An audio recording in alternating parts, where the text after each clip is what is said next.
Praise the Lord. आफा इसोरा बाख्नाय जाथोंसै।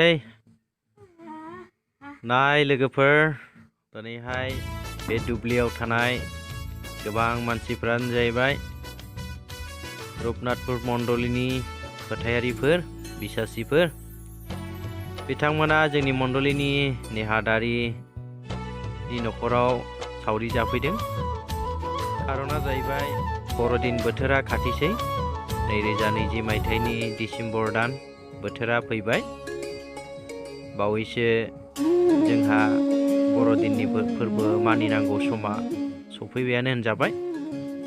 दा दान मोनसेल' होनजासै। दा बेखायनो दिनै गावजों गाव मदद होलायनानै बर'दिननि सिगां गंफ्रोमबो न'खरनि खामानिफोरखौ फोजोबलायनानै जेन' जिसुनि जोनोम सानखौ बे 2020नि 24 डिसेम्बरनिफ्राय सुरु खालामनायाव जेन' मोजाङै मोजां बे कभिड-19नि बोथोरावब्लाबो इसोरनि हेफाजाब मोननानै रंजा बाजायै जिसुनि जोनोम सान फोरबोखौ गंफ्रोमबो न'खराव फालिलांनो हानाय बायदि ज' फैनानै बिथांखौ मदद होफैनाय जाबाय।